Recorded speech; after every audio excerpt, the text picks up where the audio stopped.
먼저 이렇게 이제 백옷 영동교회에 와서 여러분과 함께 또 예배 드릴 수 있게 돼서 참 너무 마음이 기쁘고 감사하고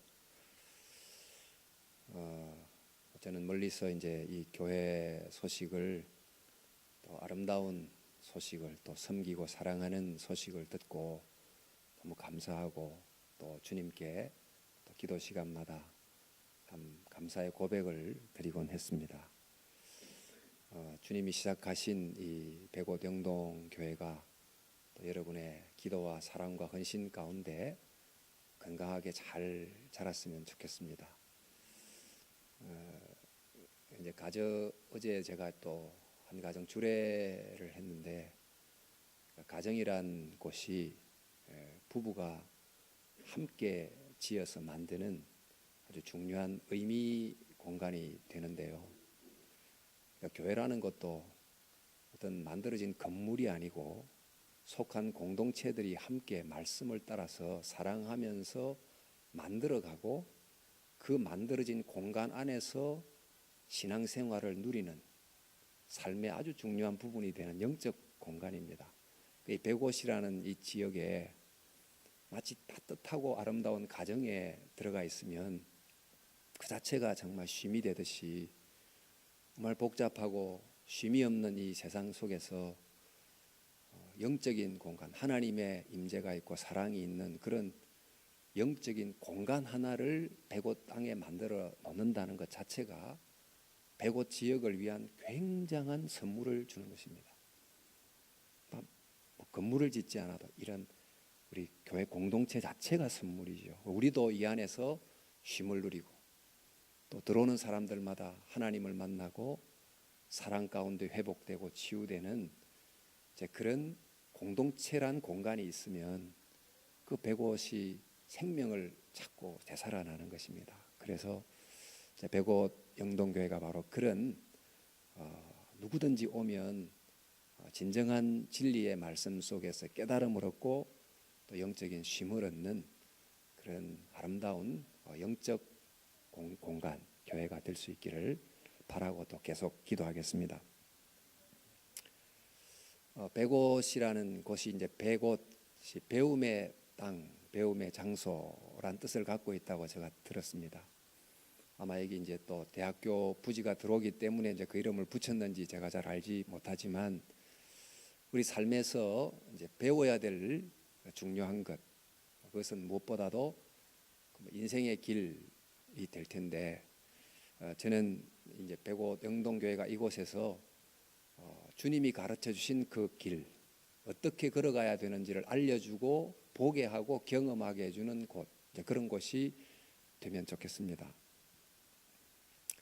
제가 이제 무슨 말씀을 함께 나눌까 하다가 지난주 이 본문의 한 부분을 가지고 본교에서 말씀을 나눴습니다만 우리 교회에 좀 적용을 해서 함께 더 생각을 해보려고 합니다.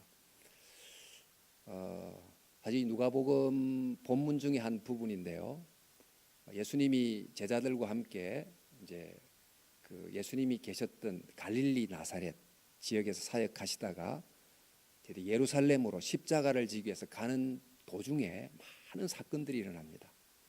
그 사건들을 통해서 예수님을 따라가는 길이 어떤 길인가, 아니 하나님께 이르는 길이 어떤 길인가를 계속해서 가르쳐 주시다가 마침내 십자가를 지시는 것으로 누가복음이 기록이 되어 있는데, 그 중에서 오늘 한 그 이야기를 이제 보겠습니다. 길을 가는 중에 예수님이 한 율법사를 만납니다. 율법사는 율법 선생이지요. 율법 선생이 예수님을 시험하려고 다가와서 물었습니다. 시험한다는 말은 자기가 율법 선생인데 예수님도 하나님 말씀을 가르친다고 하니 제대로 가르치나 한번 테스트 해보자, 이런 이제 마음으로 예수님께 물었습니다.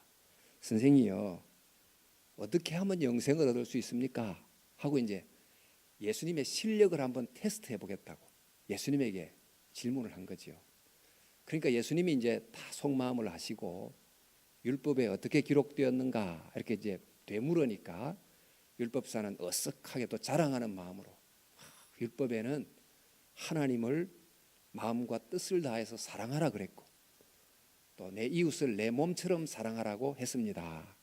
그러니까 예수님이 너도 가서 그렇게 행하라 그랬어요. 사실 율법사처럼 그렇게 아는 것으로 그치지 말고 행하라 이렇게 이제 말씀을 했는데 이제 율법사가 이어 또 묻습니다. 그러니까 예수님에 대해서 자기를 좀 자랑할 마음으로 내 이웃이 누굽니까? 사실 이 질문에 대한 이 뉘앙스를 잘 보면 이제 그 당시 유대인들에게 굉장히 마음을 불편케 했던 바로 곁에 있는 이웃이지만 원수처럼 지냈던 사람이 바로 사마리아인입니다. 저희들도 지금 남과 북이 70년 이상 갈라져 있으면서 참 관계가 애매해요. 한편은 민족이고 한편은 주적이고 그러니까 어떻게 좀 이웃이기도 하고 아니기도 한 굉장히 좀 애매한 그런 이제 존재를 바로 이제 우리 지척에 두고 있습니다만은 그러니까 적어도 이제 율법사의 질문은 적어도 예수님 사마리아를 설마 우리의 이웃이라고 말씀하지는 않으시겠지요? 이런 이제 뉘앙스를 가지고 우리 이웃이 누굽니까? 하고 이제 물었습니다. 이제 그때 예수님께서 바로 사마리아인의 이야기를 하시는 거예요. 이 이야기를 통해서 이웃 사랑이 뭔지를 알려줍니다. 이웃 사랑의 길 어떻게 걸어가야 되는지를 알려주시고 그리고 이제 그 다음 내용이 바로 마르다와 마리아 이야기인데 율법사가 율법에 하나님 사랑, 이웃 사랑 기록되어 있습니다. 이렇게 이제 말한 그 말씀을 따라서 바로 이어서는 마르다와 마리아 이야기를 통해서 하나님 사랑의 길이 어떤 것인지를 보여줍니다. 그러니까 이 내용은 이웃 사랑의 길, 또 하나님의 사랑의 길이 무엇인지를 하나는 사마리아인을 통해서, 하나는 마리아를 통해서 이렇게 보여주고 있다고 할 수 있습니다. 우리가 정말 복잡한 세상을 걸어가고 있는데 어떤 길을 걸어가야 되나, 어떻게 살아야 되나 참 가늠하기 어려운데 정말 중요한 기준은 하나님 사랑, 이웃 사랑이죠. 그럼 하나님 사랑은 어떻게 하는 것이냐, 이웃 사랑은 어떻게 하는 것이냐, 이것을 어떤 추상적인 개념으로 말씀하지 않으시고 사람의 인물을 통해서 구체적으로 우리에게 예시해서 가르쳐주고 있는 것입니다. 먼저 우리 사마리아인 이야기 한번 다시 생각해 보시죠. 어떤 사람이 예루살렘에서 여리고로 내려가다가 강도를 만났습니다. 그대로 두면 죽게 돼 있는데 마침 제사장이 지나갔고 또 이어서 레위 사람이 지나갔습니다. 제사장이나 레위가 다 성전에서 봉사하는 사람들이죠. 근데 이 사람들이 도와주면 좋겠는데 그냥 지나갔어요. 근데 왜 그냥 지나갔을까? 이 강도 만난 사람이 만약 사마리아인이었다 그러면 물어볼 필요도 없이 이웃이 아니기 때문에 그냥 지나가면 됩니다. 또 사마리아인임에도 불구하고 유대인이 도왔다고 그러면 유대인들로부터 엄청난 비난을 받을 수가 있습니다. 그러니까 이제 제사장이 지나가는 거죠. 근데 이제 만약 유대인이었다고 하면 도와줘야 되는데 왜 그가 지나갔는가? 그 제사장과 레위인에게 해당되는 율법이 하나 있어요. 그것은 뭐냐면 성전에는 거룩한 모습으로 제사를 드려야 되는데 죽은 사체를 만지면 불결하게 된다 하는 이런 레위기의 율법을 따라서 내가 하는 이 성전에서 제사를 드리는 이 일이 혹시 불결하게 되면 안 되니까 죽었을지도 몰라. 그래서 안 만지고 지나갔다고 할 수 있습니다. 물론 속은 내가 이걸 도와주면 숨어있는 어떤 강도가 또 나를 공격할지 모른다는 두려움 때문에 도와주지 않고 갔겠지만 요는 이제 이 두 사람을 보면서 이 사람에게 이웃은 뭐냐? 이웃은 먼저 내 편인가? 우리 편인가? 유대인인가? 이걸 먼저 생각하는 거죠. 두 번째는 이 사람을 도와주면서 내게 손해가 되나 안 되나? 이걸 이제 생각하고서 저울질하고 그냥 지나간 것입니다. 그러니까 그들은 저 사람이 내게 이웃인가, 저 사람이 내게 무슨 도움을 주는가, 이것을 제일 먼저 생각했습니다. 사실 여러 가지 생각이 얼마나 많이 들겠어요. 그 사람을 도와줄 때 내가 도와줘야 되나 말아야 되나 이런 생각이 들지만 제일 먼저 생각한 것이 우리 편인가, 우리 민족인가, 도와주면 내게 혹시 손해가 되는 것 아닌가를 먼저 생각하다 보니까 돕지 않는 쪽으로 선택하고 길을 지나가게 된 것입니다. 그런데 여러분, 이 제사장과 레위를 우리는 사람이 저럴 수가 있나 싶지만 우리가 사는 세상에서 누구를 이웃이라고 생각합니까? 우리 편을 이웃이라 생각하지. 내게 뭔가 도움이 돼야 이웃이라 생각하지. 그러지 않으면 도와야 된다는 책임을 구태여 느끼지 않고 그냥 지나갑니다. 이러다 보니 이 세상이 사실 삭막해진다고 하는 것입니다. 이웃이 없다고 하는 것입니다. 참 외롭다고 이제 말하는 거지요. 아파트 이렇게 촘촘하게 살았던 역사가 없지만 촘촘하게 살지만 이웃이 어떻게 사는지를 잘 모른 채로 살아가는, 가까운 이웃인데 이웃이 아니게 살아가는 이런 현대를 우리가 살고 있지 않습니까? 그런데 사마리아인은 어떻게 했는가? 그 길을 지나가다가 강도를 만난 사람을 만났어요. 근데 그 사람도 얼마나 많은 생각이 들었겠어요. 이 사람이 유대인인가 사마리아인인가? 만약 유대인이라면 우리 원수인데 도와야 되나 말아야 되나, 그 생각도 들었을 것이고, 내가 돕는다고 이렇게 그 사람 앞에 허리를 구부리다가 숨어있는 강도가 나를 덮칠지도 모른다는 두려움도 있었을 것이고, 또 유대인을 도왔다면 동료 사마리아인들로부터 무슨 비난을 받을지 모르는 거 아닙니까?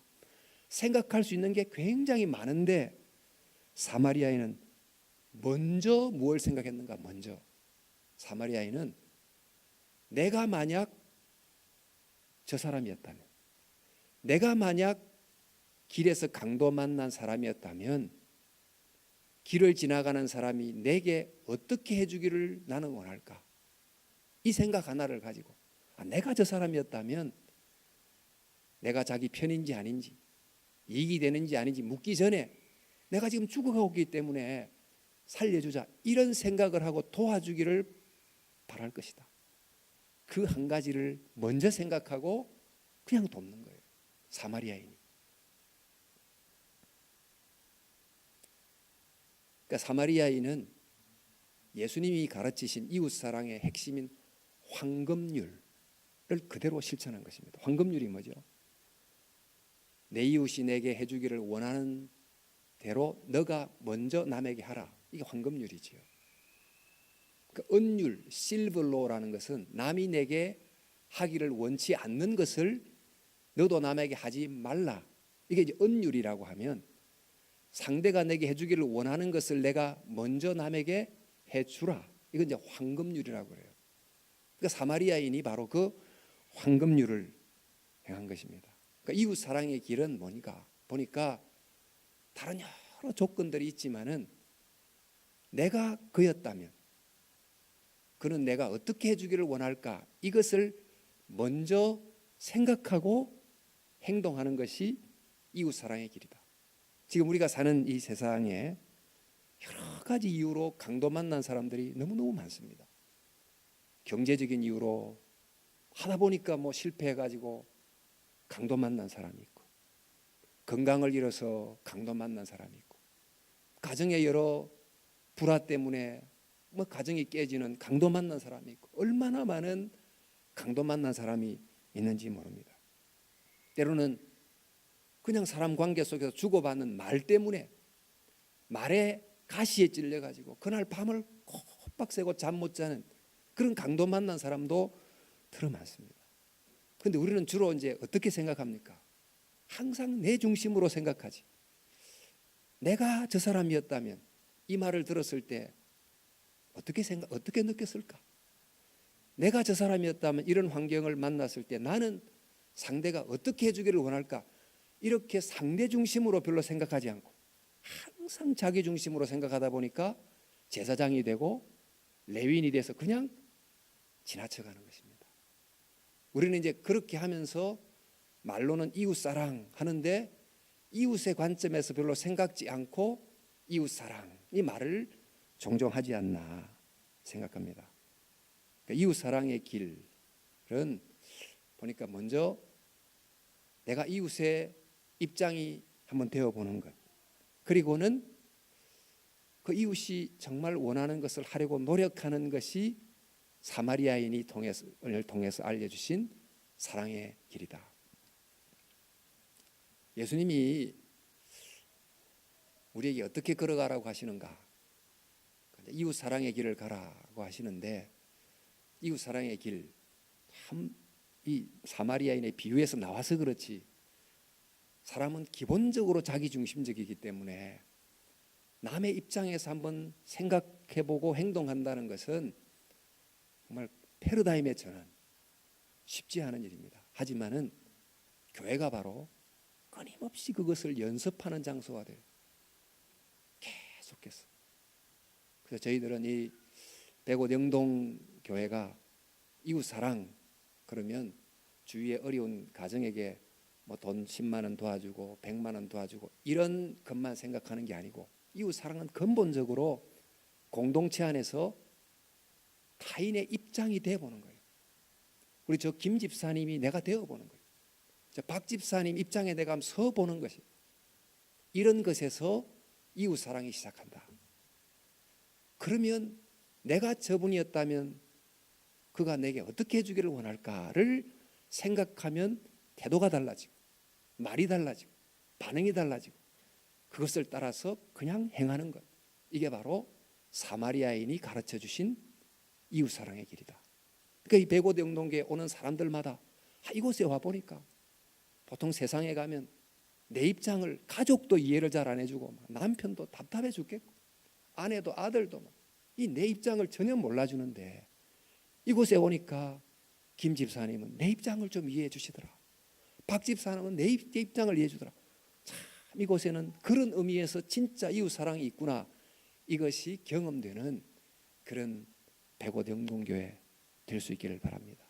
그런 공동체가 존재한다는 것 자체가 백옷 영동교회의 존재 의미입니다. 그런 공간을 제공해 주지 못하고 그냥 많은 교회가 있는데 또 우리도 교회 하나 세워보자. 그럼 무슨 의미가 있어요? 그러니까 진짜 이곳에서 내가 먼저 그를 이해해 주는 이웃이 돼주는 사람들이 참 많구나. 그래서 나는 이곳이 참 좋다. 오늘 들어와 보니까 당신이 오셔서 참 좋아요. 그러니까 우리 오니까 참 좋다고 느끼는 그런 이웃 사랑이 실제로 적용되고 행해지는 그런 영적인 공간, 이 백옷 영동교회 될 수 있기를 바랍니다. 이어서 이제 마르다와 마리아 이야기가 이어집니다만 이 이야기는 하나님 사랑의 길이 뭔가 이걸 우리에게 이제 보여주고 있습니다. 여러분, 하나님을 사랑하는 것은 어떻게 하는 걸까요? 우리는 하나님 사랑하는 것은 그냥 교회 잘 출석하는 것, 또 내가 열심히 돈을 벌어서 헌금 많이 하는 것, 뭐 이렇게만 생각하실 수 있겠죠. 봉사 열심히 하는 것. 여러분, 예수님이 가르치신 하나님을 사랑한다는 게 뭔지를 한번 제대로 알 필요가 있어요. 지금 예수님과 제자들이 이제 길을 가고 있는데 마르다 원래 나사로의 두 자매잖아요. 그러니까 예수님을 초대한 거죠. 그러니까 이 길을 가니까 얼마나 배가 고팠겠어요. 그 배가 고픈 예수님과 제자들의 무리를 대접하려고 하다 보니까 부엌의 손길이 그렇게 분주했을 겁니다. 마르다가 이것도 준비하고 저것도 하고 이제 준비하고 이제 바쁜데 이제 그 자매라고는 딱 마르다하고 마리아밖에 없는데 예수님의 제자들은 다 남자들인데 지금 부엌에서 마르다가 막 분주하게 일하는데 마리아는 뭘 하고 있습니까? 마리아는 거실에 앉아가지고 예수님의 말씀을 듣고 있는 거예요. 여러분이 마르다라면 어떤 생각이 들겠습니까? 아니, 동생이 지금 내가 부엌에서 얼마나 바쁜지를 도대체 아는가 모르는가? 왜 저러나 동생이? 이런 데 생각이 들지 않겠습니까? 아니나 다를까 이제 이 마르다가 주님께 가가지고 직접 이야기하기를, 주여, 내 동생이 나 혼자 일하게 두는 것을 생각하지 아니하나이까. 그를 명하사, 그러니까 마르다에게 명령해가지고 나를 도와주라고 말하소서, 이렇게 했어요. 그러니까 마르다가 마리아에게 직접 가가지고, 얘야, 언니 지금 수고하는 거 안 보이니? 이렇게 이제 말할 수도 있지만, 예수님에게 가서 이렇게 부탁한 것은 이 마르다가 지금 부엌에 안 있고 예수님 발치에 앉아 있는 것을 그대로 둔 예수님에 대해서도 지금 못마땅한 거예요. 지금 마르다가 어떻게 이렇게 이 마리아를 이게 앉아 있도록 허락해 주는가. 이제 그래서 마르다가 이 말을 하고서는 예수님이 어떻게 대답하기를 기대했을까요? 그래, 마르다야, 참 너가 부엌에서 혼자 일한다고 마음이 상했지. 그래, 마리아, 일어나가지고 빨리 언니 좀 도와줘. 이렇게 말할 것을 당연히 기대했는데 예수님의 반응은 정반대인 거예요. 마르다야, 너가 여러 가지 일로 근심이 많구나. 마리아가 더 좋은 쪽을 택했다. 마리아는 지금 이 택한 것을 놓치지 말아야 된다. 그런 말을 하는 거예요. 여러분 좀 이해가 안 되잖아요. 이제 이 반대의 예수님의 이 반응이 굉장히 충격적이에요. 여러분, 이제 유대인들에게 사마리아인이 선하다, 이 말 자체가 모순이에요. 그들이 생각할 땐 사마리아인은 선할 수가 없어. 모두가 악한 사람. 근데 예수님은 사마리아인이 유대인 제사장과 레위인보다도 더 선하다, 그 말이 굉장한 충격으로 다가왔는데, 오늘 이 이야기에서는 이 부엌 일을 안 하고 그냥 거실에 혼자 앉아 있는 마리아가 오히려 옳은 일을, 좋은 일을 하고 있다고 말씀하신 예수님의 말이 굉장히 의외입니다. 여러분 이해가 되세요? 왜 그렇게 했을까요? 성경을 읽을 때 참 이해가 안 된다, 여기에 메시지가 있는 거예요. 정말 이해가 안 되는 말씀, 그 속에 우리가 알아야 될 깊은 진리가 담겨 있는 것입니다.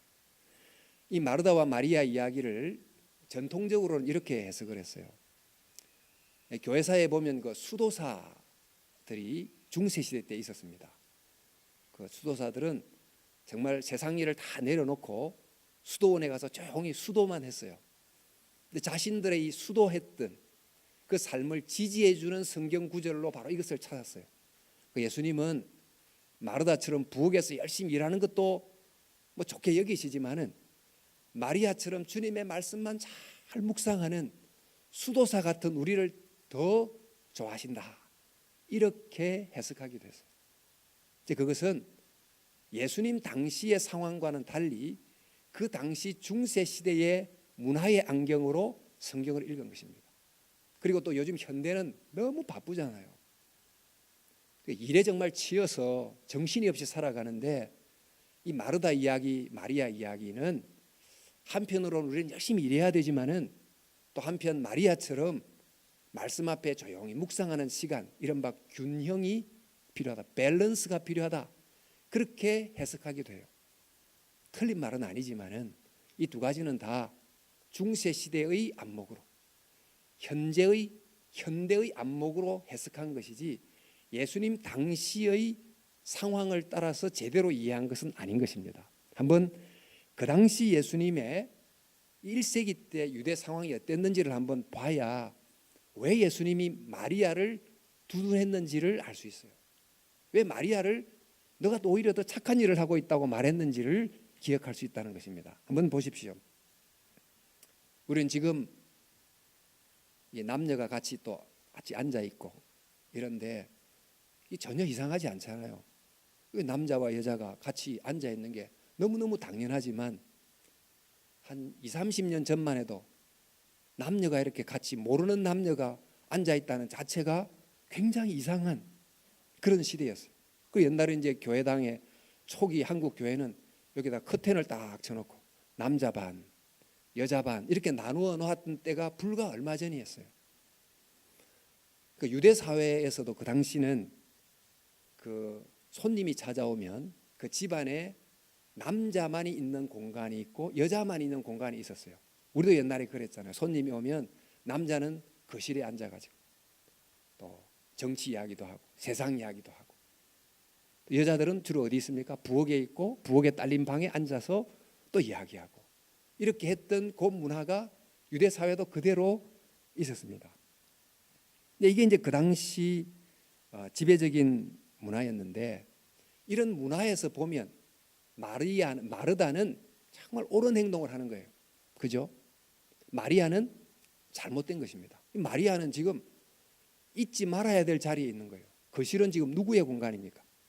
남자들이 있어야 될 자리인데 이 자리에 누가 있어요? 지금 여자가 앉아 있어요. 지금 그 당시는 랍비가 찾아오면 그 거실에서 랍비의 말씀을 듣는 일은 남자 일이에요. 그런데 남자의 일인데 여자가 지금 예수님 발치에서 말씀을 듣고 있는 것입니다. 그러니 그 당시 기준으로 보면 마리아가 정말 잘못된 일을 하고 있는 거예요. 발치에 마리아가 앉아있다 이렇게 되어 있는데, 이 발치란 말이 바로 앞이잖아요. 이 말씀은 문자 그대로 예수님 바로 앞에 앉아있다 그런 뜻이라기보다 그 당시의 관용어법입니다. 왜냐하면 바울이 가말리엘 문화에서 학문했다 이런 말을 쓰는데, 그 문화란 말이 발치에 앉다 그런 뜻이에요. 그러니까 예수님이 지금 랍비이신 스승이신 예수님 앞에서 공부한다, 말씀을 배운다 그런 뜻이 바로 발치에 앉는다 그런 뜻입니다. 그러니까 지금 마리아는 남자들이 있어야 될 자리인 거실에 앉아서 남자들이 해야 되는 것으로 알려진 랍비의 말씀을 배우는 일을 지금 하고 있으니, 그 당시로 보니까 이건 완전히 잘못된 행동을 하는 것입니다. 그러니까 지금 마르다가 마리아에 대해서 불만을 가진 것은 부엌의 일을 도와주지 않음 때문에 불만을 가진 것도 있지만은, 이 마리아의 여자답지 못한 행동 때문에, 그 시대의 기준을 넘어서는 파격적 행동 때문에 우리의 가문의 명예를 실추시키는 것으로 마음이 굉장히 불편한 거예요. 왜 저렇게 마리아가 행동하나?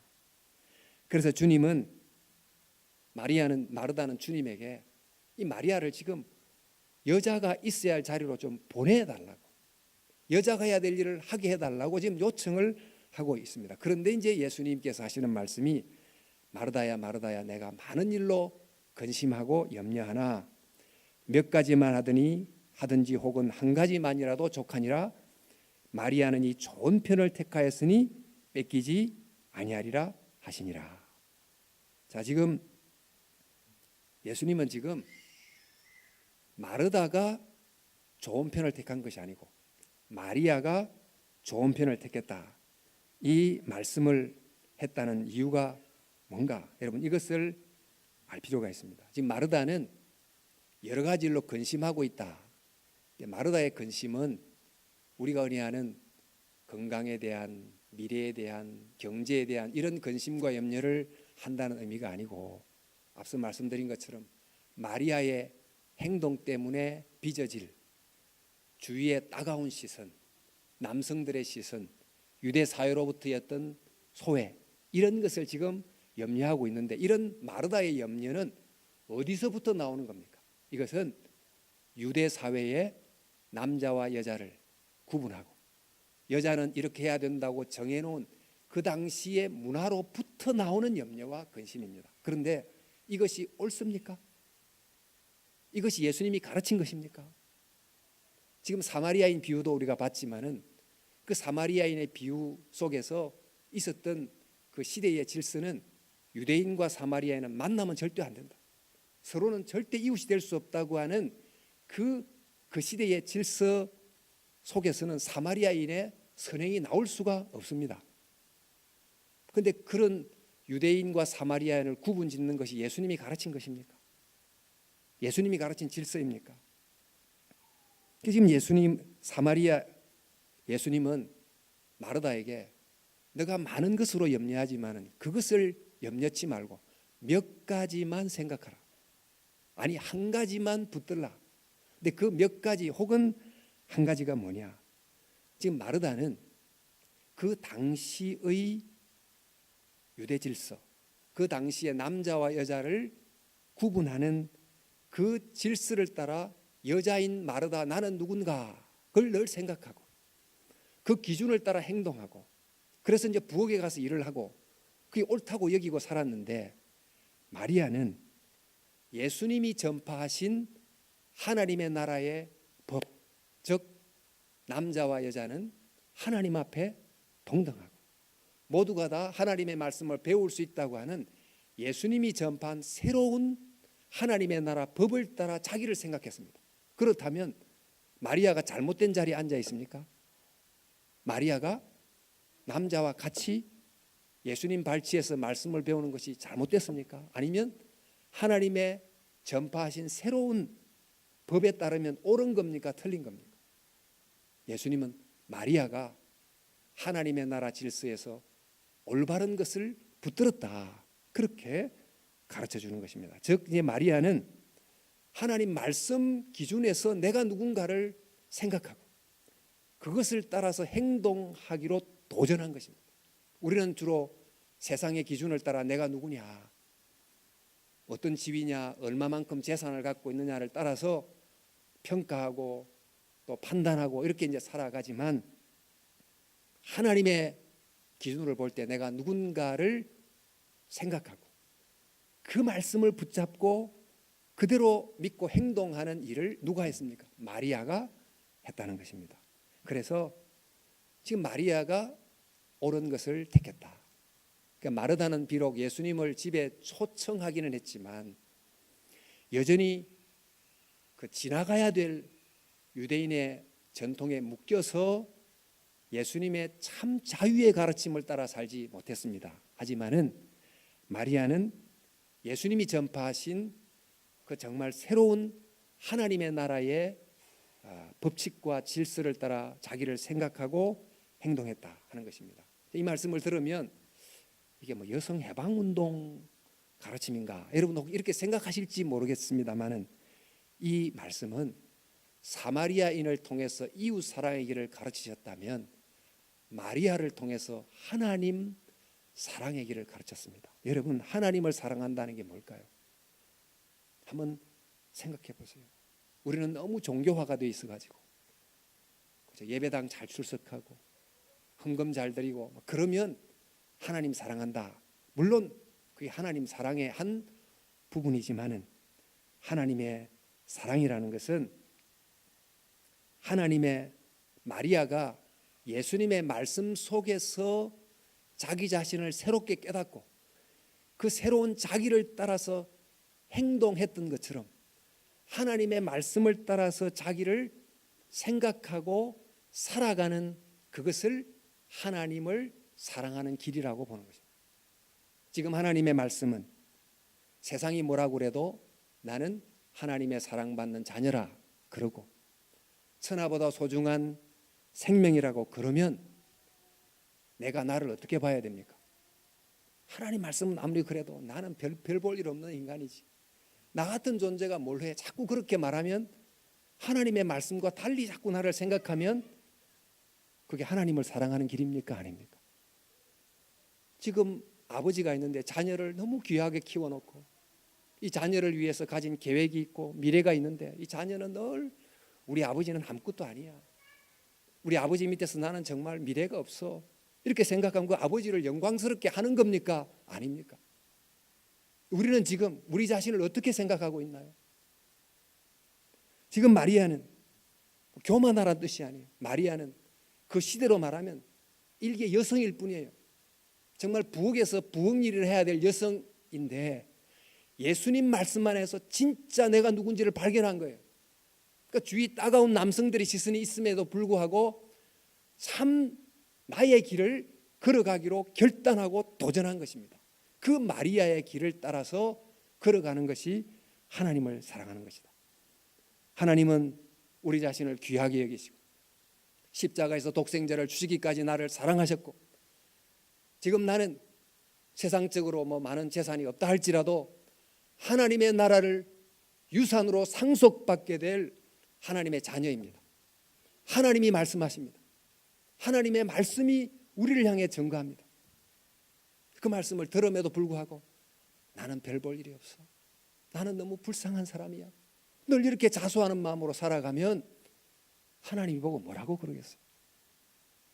비록 세상이 나를 뭐라고 할지라도 이 말씀을 믿고 그래, 나는 하나님의 보호함을 받고 있지. 나는 하나님의 사랑 가운데 있어. 그러므로 세상이 뭐라고 그래도, 남이 뭐라고 그래도 나는 나로서, 하나님의 자녀로서 소망을 가지고 절대 절망하지 않고 절대 낭망하지 않고 내 삶을 살아내겠다, 이런 마음을 가지고 꿋꿋하게 건강한 믿음의 자부심을 갖고 살아갈 때 하나님을 기쁘시게 하고 하나님을 사랑하는 길을 걸어가는 것입니다. 우리 힘든 분들이 얼마나 많습니까? 참 저런 어려운 환경 속에서 어떻게 사나, 그렇게 여겨지는 분들이 많습니다. 내가 만약 저런 환경에 처했다면 나는 진작 생을 포기했을 거야, 이런 생각이 들 정도로 어려운 상황에 있는 사람도 있습니다. 그러나 마리아처럼 그럼에도 불구하고, 그가 가진 제약에도 불구하고 하나님 안에서 내가 누군지를 붙잡고 그 한 가지를 붙잡고 그 믿음 때문에 이 환경에 무릎 꿇지 않고 도전해 갔던 것처럼 어떤 상황에서라도 내가 비록 뿌리 내린 곳이 척박한 황무지 같은 곳이라 할지라도 내가 뿌리 내린 곳에서 반드시 나는 장미꽃을 피우고야 말겠다. 나는 반드시 내 삶을 살아내고야 말겠다. 왜냐하면 나는 하나님의 사랑받는 자녀이기 때문이다. 이런 생각을 가지고 삶을 살아내는 것, 이게 바로 하나님 사랑이라는 것입니다. 여러분, 우리가 가야 될 길은 하나님을 사랑하고 이웃을 사랑하는 길이에요. 이웃 사랑의 길, 사마리아인처럼 먼저 남의 입장에서 생각해 보는 거예요. 저 사람이 어떻게 해주기를 원할까를 먼저 생각하는 것을 연습하는 것, 이게 이제 이웃 사랑의 길이라면, 하나님의 사랑은 마리아가 보여준 것처럼 하나님께서 내가 어떻게 생각하기를 원할까, 내가 나를 어떻게 생각하고 내가 어떻게 행동하기를 원할까, 하나님의 은총을 받은 자로 나를 생각하고 그렇기 때문에 소망을 가지고 믿음을 가지고 살기를 원하지 않겠습니까? 그런 마음을 따라 감사하고 살아가는, 이것이 이제 하나님 사랑의 길입니다. 우리나라 말에 삶 또 살림, 두 가지를 합쳐서 살림살이 이렇게 이제 하는데, 이 삶, 살다, 이 자동사지요. 내가 상황이 어떨지라도 일단 살아야 돼요. 절대로 좌절하지 말고 살아야 돼요. 그러니까 살아내는 것, 하나님 사랑입니다. 하나님을 사랑하는 것. 내게 주어진 이 환경 속에서 반드시 살아내야 돼요. 또 누군가를 살려내야 돼요. 살아내고 살려내는 것, 이게 바로 우리가 걸어가야 될 길입니다. 그러니까 이 하나님 사랑, 이웃 사랑은 사실 같은 거예요. 연결돼 있고, 내가 제대로 살아야 남을 살려낼 수 있고, 또 남을 살려내는 길이 내가 제대로 사는 길입니다. 그 성경이 바로 그래서 하나님을 사랑하고 이웃을 사랑하는 길을 가다 보면 그 길 끝에 영생이 있다. 그 길이 곧 영생이다. 그게 곧 하나님이 인정한 삶이고 하나님의 임재가 있고 동행이 있고 하나님의 축복이 있다. 이것을 믿고 이 105 지역에서 하나님을 사랑하며 걸어가라, 이웃을 사랑하며 걸어가라. 그러면 이곳이 105 땅에 사는 사람들을 위해서 하나님이 선사한 영적 회복의 공간이 될 줄로 믿습니다. 하나님이 시작한 이 105 영동교회 들어오면서 정말 하나님 사랑, 이웃 사랑의 참길을 걸어가면서 영생을 경험하는 축복이 넘치기를 바랍니다.